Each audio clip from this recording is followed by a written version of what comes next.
Hello friends, my name is Amy. जैसा कि आप जानते हैं, मैं हाफ गर्लफ्रेंड नॉवल के जरिए आपको ये सिखाने की कोशिश कर रहा हूँ कि सेंटेंस फॉर्मेशन कैसे किया जाता है, जिसका मैंने अभी कीप हिज कंपोजर तक कंप्लीट कर दिया। आप ये देख सकते हैं, कीप हिज कंपोजर यहाँ तक मैंने कंप्लीट कर दिया अपने 2 पार्ट्स में। आप जिसे जाकर मेरे प्लेलिस्ट पर देख सकते हैं। दिस इज़ पार्ट 3 और पेज 3। फ्रेंड्स, यहाँ पर राइटर बोल रहे हैं अनटिल, यानी कि यहाँ पर माधव झा ने पहले बोला था my English wasn't even English until, यानी मेरी इंग्लिश तब तक इंग्लिश नहीं थी जब तक। ये बोल रहे हैं जब तक की, तो ये बोल रहे हैं he absently stroke the notebook on the desk, यानी कि उसने बेसुध हिसाब में अपनी नोटबुक को टच किया या पटका, जो भी था उसने अपने नोटबुक को बेसुध हिसाब से छुआ। वो बोल रहा है माधव झा नथिंग एक्चुअली, यानी कि नहीं, दरअसल आई वेंट टू स्टीफेंस, यानी कि मैं स्टीफेंस गया था, मैंने वहीं से अपनी पढ़ाई पूरी की है। Nothing actually I went to Stevens, यानी कि मैंने स्टीवन से पढ़ाई की है इन दिल्ली, यानी दिल्ली में। Yes, English types call Stevens, यानी कि जो इंग्लिश टाइप के लोग हैं वो इसे स्टीवन बोलते हैं, स्टीवेंस। राइटर बोल रहे हैं आई स्माइल्ड, मैं हंसा और बोला and you are not one of the English type, and you are not, यानी कि तुम उन इंग्लिश टाइप वाले लोगों में से नहीं हो। तो माधव ने बोला नॉट एट ऑल, यानी कि बिल्कुल भी नहीं। नॉट एट ऑल यानी बिल्कुल भी नहीं। द डोर बेल स्टार्टल अस, यानी कि डोर बेल ने स्टार्टल यानी कि चौंका दिया। यहाँ पर राइटर बोल रहे हैं the door bell startled us, the waiter shifted the journal to put the sandwich tray on the table, यानी कि राइटर यहाँ पर बोल रहे हैं कि वेटर जो आया तो उसने डोर बेल से एक तो हमें चौंका दिया और फिर उसने शिफ्टेड द जनरल, यानी कि जो उसकी जर्नल्स जो पत्रिकाएं थी, put the sandwich tray on the table, यानी कि उसको खिसका कर शिफ्ट करके वहाँ पर सैंडविच की ट्रे रख दिया। A few seats fell to the floor, यहाँ पर राइटर बोल रहे हैं a few seats fell to the floor, यानी कि जो जर्नल थे उसके कुछ पेज फ्लोर पर गिर गए। इतने में माधव साउटेड केयरफुल, केयरफुल यानी कि ध्यान से। माधव साउटेड एज इफ मतलब होता है मानो, as if the waiter had broken some antique crystal, मानो वेटर ने कुछ एंटीक क्रिस्टल तोड़ दिए हों। फिर ये बोल रहे हैं the waiter apologised and scooted out of the room, the waiter apologised यानी कि वेटर ने माफ़ी मांगी and scooted out of the room, और रूम के दरवाजे की तरफ भागा, यानी कि बाहर की तरफ वो भागा। स्कूटेड मतलब होता है भाग जाना। I offered Madhav the club sandwich, यानी कि मैंने माधव को क्लब सैंडविच ऑफ़र किया, which had a tomato cheese and lettuce feeling, जिस पर टोमेटो चीज़ और लेटस भरे हुए थे। He ignored me and rearrange the loose sheets of paper, उसने मुझे इग्नोर किया और वो जो पेज बिखरे हुए थे उन्हें फिर से रीअरेंज करने में लग गया, यानी कि फिर से बनाने में लग गया। यहाँ पर राइटर बोल रहे हैं आर यू ओके प्लीज़ ईट, यहाँ पर राइटर उससे बोल रहे हैं आर यू ओके, क्या तुम ठीक हो, प्लीज़ ईट। उसके बाद उसने सर हिला दिया, यानी कि ही नोडेड, यहाँ पर राइटर बोल रहे हैं ही नोडेड, उसने सिर हिला दिया हाँ में। His I still on the pages of the journal, यानी कि उसकी जो आँखें थीं वो अभी भी जर्नल पर टिकी हुई थी, यानी कि अभी भी उसकी आंखें जर्नल को देख रही थी। आई डिसाइडेड टू ईट, यहाँ पर राइटर बोल रहे हैं आई डिसाइडेड, यानी मैंने तय कर लिया, टू ईट मैं खाऊंगा, यानी कि मैंने तय किया खाने का।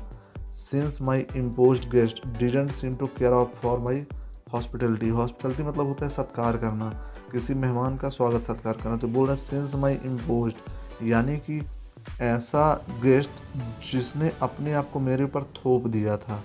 Guest imposed didn't seem to care, यानी कि उसे देखकर ऐसा नहीं लग रहा था कि उसे मेरे सत्कार की जरा भी परवाह है, यानी कि उसे मेरे सत्कार की कोई परवाह नहीं थी। एक ऐसा मेहमान जिसने इम्पोज कर दिया, किसके ऊपर, राइटर के ऊपर, अपने आप को थोप दिया, यानी कि बिन बुलाए मेहमान, आपने सुना होगा। यहाँ पर राइटर बोल रहे हैं these journals obviously mean a lot to, यानी कि ये जर्नल तुम्हारे लिए वाकई बहुत मायने रखती हैं। But why have you brought them here, लेकिन तुम यहाँ इन्हें लेकर क्यों आए हो। फॉर यू टू रीड, यहाँ पर माधव झा बोल रहे हैं फॉर यू टू रीड, यानी कि आपके पढ़ने के लिए। May be they will be useful to read, हो सकता है कि ये आपके लिए यूज़फुल हो। तो यहाँ पर राइटर बोल रहे हैं how will they be useful to me, यानी कि मेरे लिए कैसे यूज़फुल हो सकती हैं। I said my voice firmer with the food inside me, firm मतलब होता है दृढ़, ये बोल रहे हैं आई सैड मैंने कहा, my voice firmer with the food inside me, यानी कि जो खाना था मेरे अंदर भरा हुआ था।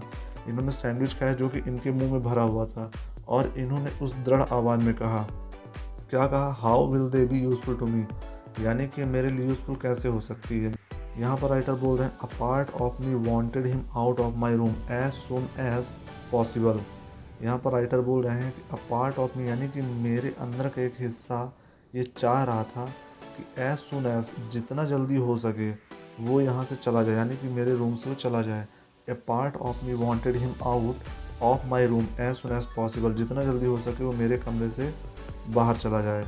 नेक्स्ट है she use to like your book. यहाँ पर माधव झा बोल रहे हैं सी यूज, यानी कि उसे आपकी पुस्तकें पसंद थी, यानी कि वो आपकी पुस्तकें पढ़ना पसंद करती थी। We use to read them together, हम साथ में पढ़ा करते थे। यूज टू का यूज़ वहाँ पर होता है जो काम पहले किया करते लेकिन हम नहीं करते हैं, तो बोल रहे हैं we use to read them together, पहले हम पढ़ा करते थे। He said in a soft voice, उसने कोमल मधुर आवाज़ में कहा। For me to learn English, मेरे लिए, ताकि मैं इंग्लिश सीख जाऊँ। यहाँ पर राइटर बोल रहे हैं he said in a soft voice, उसने कोमल आवाज़ में कहा for me to learn English, मेरे लिए, ताकि मैं इंग्लिश सीख जाऊँ। Madhav I said as calmly as possible, यहाँ पर राइटर बोल रहे हैं मैंने बोला माधव आई सेड, मैंने कहा एज कामली, यानी कि जितना धीमा मुझसे हो सका मैंने उतना धीमा बोलने का प्रयास किया। This seems like a sensitive matter, वो बोल रहे हैं ये बहुत ही सेंसिटिव मैटर लग रहा है। सीम्स यानी कि लगना। I don't want to get involve, okay, मैं इसमें इन्वॉल्व नहीं होना चाहता। वॉन्ट यानी चाहना, डोंट यानी नहीं होना चाहता। यहाँ पर राइटर बोल रहे हैं I don't want to get involve, okay, मैं इसमें इन्वॉल्व नहीं होना चाहता। His gaze remain directed at the floor, gaze मतलब होता है नज़र, वो बोल रहे हैं उसकी जो आंखें थी, उसकी जो नज़र थी वो डायरेक्टेड फ्लोर की ओर देख रही थी, यानी अभी फ्लोर पर थी। आई don't want the journal either, और राइटर बोल रहे हैं मैं ये पत्रिकाएं नहीं चाहता, उसने कहा मैं ये पत्रिकाएं नहीं चाहता। He said after a while, उसने थोड़ी देर बाद कहा कि मैं इन पत्रिकाओं को नहीं चाहता। I don't want the journal either, that is for you to decide. यहाँ पर राइटर बोल रहे हैं यह तो तुम्हें डिसाइड करना है, दैट इज़ फॉर यू, यानी कि तुम्हारे लिए है, डिसाइड करना है कि तुम्हें इन जनरल के साथ क्या करना है। तो यहाँ पर बोल रहे हैं it's too painful for me, he said, उसने कहा ये मेरे लिए बहुत ही तकलीफ़ देह है। It's too painful for me, he said, उसने कहा ये मेरे लिए बहुत ही ज़्यादा तकलीफ देह है। आई कैन इमेजिन, राइटर बोल रहे हैं आई कैन इमेजिन, मैं समझ सकता हूँ। ही स्टूड अप, वह खड़ा हुआ। प्रिजम्बली, प्रिजम्बली यानी कि शायद, प्रिजम्बली टू लीव यानी कि शायद जाने के लिए। He had not touched his sandwich which was okay, यानी कि उसने अपने सैंडविच को हाथ तक नहीं लगाया, जो कि ओके था। विच वॉज ओके, जो कि ठीक था। Because I could eat it after he left, क्योंकि मैं इसे खा सकता था जैसे ही वह जाता। Because I could eat it after he left, यानी कि जैसे वह जाता मैं इसे खा सकता था। तो फ्रेंड्स, ये थे हाफ गर्लफ्रेंड मूवीज़ के कुछ आगे के सेंटेंसेस। मुझे उम्मीद है कि इससे आपको बहुत ज़्यादा हेल्प मिलने वाली है सेंटेंस फॉर्मेशन करने में। तो आप देख सकते हैं इसी तरह छोटे छोटे सेंटेंस की हिंदी बनाई जाती है और फिर इसी हिसाब से बोला भी जाता है। तो अगर आप मेरे सारे वीडियोस देखते हैं तो मुझे यकीन है कि आने वाले 6 मंथ्स में आप बहुत अच्छी स्पोकन इंग्लिश कर पाएंगे। तो दोस्तों, अगर आपको मेरे वीडियो पसंद आए तो मेरे वीडियो को लाइक करें, चैनल को सब्सक्राइब करें और ज़्यादा से ज़्यादा वीडियो शेयर करें, ताकि ज़्यादा से ज़्यादा लोग मेरे इस वीडियो का फ़ायदा उठा सकें। आपने मुझे इतना समय दिया उसके लिए धन्यवाद।